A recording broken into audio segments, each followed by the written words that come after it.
Dear 11th standard students, இன்னைக்கு நம்ம என்ன பார்க்க போறோம் அப்படின்னா exercise 3.4ல sum number 18 given பாருங்க.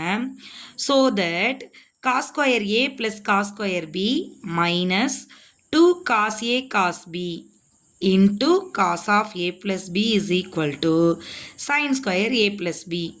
சரிங்களா? ஸோ உங்களுக்கு இந்த டோட்டலாக இது எல்லாமே சேர்த்து sine square A plus cos square A plus cos square B minus 2 cos A cos B into cos A plus B இந்த எல்லா டேர்மும் சேர்ந்து என்னென்னு ப்ரூவ் பண்ணுமா சைன் ஸ்கொயர் ஏ ப்ளஸ் பின்னு ப்ரூவ் பண்ணுமா. சரிங்களா? இங்கே cos A plus B use பண்ண போகிறோம், sine A plus B use பண்ண போகிறோம். ஸோ அதனால் அதோட ஃபார்முலாஸ் தெரிஞ்சுக்கலாம். So cos of A plus B எப்படி எழுதுவோம்? காஸ் ஏ காஸ் பி, இங்கே ப்ளஸ் வந்திருக்கிறதுனால இங்கே minus. So minus sign A sign B. சரிங்களா? இப்போது நமக்கு எல்ஹெச்எஸில் என்ன இருக்குது? Cos square A plus cos square B minus 2 cos A cos B into cos A plus B. So first நான் cos square A cos square B அப்படியே வச்சுக்கிறேன். Minus 2 cos A into cos B அப்படியே வச்சுக்கிறேன். இந்த cos of A plus பியோட formula மட்டும் இங்கே எழுதுகிறேன். அப்போ உங்களுக்கு என்ன கிடைக்கும்? Cos A cos B minus sign A sign B. சரிங்களா? So cos square A plus cos square B minus இந்த இதை உள்ள மல்டிபிள் பண்ணுங்கள். அப்போ 2 அப்படியே வந்துருமா? Cos A cos B into cos A cos பிங்கிறப்ப cos square A cos square B வந்துருமா? நெக்ஸ்ட்டு மைனஸ் இன்ட்டு மைனஸ் ப்ளஸ்ன்னு ஆகிடுமா?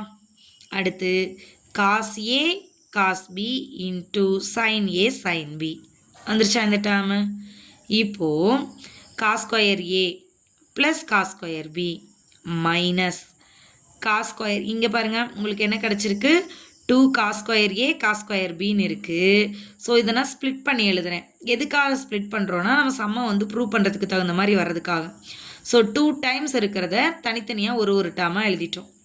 So cos square A cos square B minus cos square A cos square B ரெண்டு டேர்மும் negative. So add பண்ணிங்கன்னா -2ன்னு கிடச்சிரும். சரிங்களா?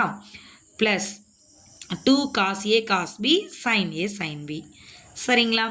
இப்போ பாருங்கள், இந்த காஸ் ஸ்கொயர் ஏவையும் நெக்ஸ்ட்டு இங்கே இருக்கிற காஸ் ஸ்கொயர் ஏவையும் நான் கம்பைன் பண்ணுறேன். அப்போ இந்த காஸ் ஸ்கொயர் ஏவை வெளியே எடுத்துடலாமா? அப்போ பேலன்ஸ் இங்கே 1 மட்டும் வந்துருமா? மைனஸ் இங்கேருந்து ஒரு காஸ் ஸ்கொயர் ஏவை வெளியே எடுத்துட்டிங்கன்னா இங்கே ஒரு காஸ் ஸ்கொயர் பி இருக்கா? ஸோ அப்போ இது என்னென்னு எழுதிக்கலாம்? 1 மைனஸ் காஸ் ஸ்கொயர் பின்னு எழுதிக்கலாமா? ப்ளஸ் இந்த காஸ் ஸ்கொயர் பியையும் இந்த cos square A cos square பியையும் combine பண்ணுறேன். அப்போ காஸ் ஸ்கொயர் பியை வெளியே எடுத்துடலாமா? ஸோ இந்த டேர்முக்கு பதிலாக 1 மைனஸ் இந்த டேர்மில் தான் காஸ் ஸ்கொயர் பி வெளியே வந்துட்டா பேலன்ஸ் காஸ் ஸ்கொயர் ஏவா plus 2 cos A cos B sign A sign B. சரிங்களா? இப்போ இது காஸ் ஸ்கொயர் ஏ, இந்த டேர்ம் சைன் ஸ்கொயர் பியா? ஏன்னா 1 minus cos square sine. So அதனால சைன் ஸ்கொயர் பி ப்ளஸ் இந்த காஸ் ஸ்கொயர் பி அப்படியே இருக்கா? இந்த 1 மைனஸ் காஸ் ஸ்கொயர் ஏக்கு பதிலாக சைன் ஸ்கொயர் ஏன்னு எழுதிக்கலாமா? ப்ளஸ் 2 இன்ட்டு இந்த cos A cos B sign A sign B அப்படியே இருக்குது.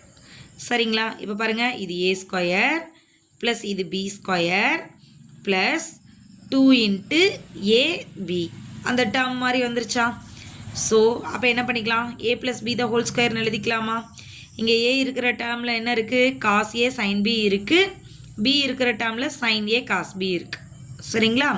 ஸோ அப்போ cos A sign B plus cos B sign A. So இது ஃபார்முலா படி எழுதுனீங்கன்னா சைன் ஏ ப்ளஸ் பியோட ஃபார்முலாவா? ரைட்டா? இங்கே ஹோல் ஸ்கொயர் இருக்கிறனால இங்கேயும் ஸ்கொயர் போட்டுக்கலாமா?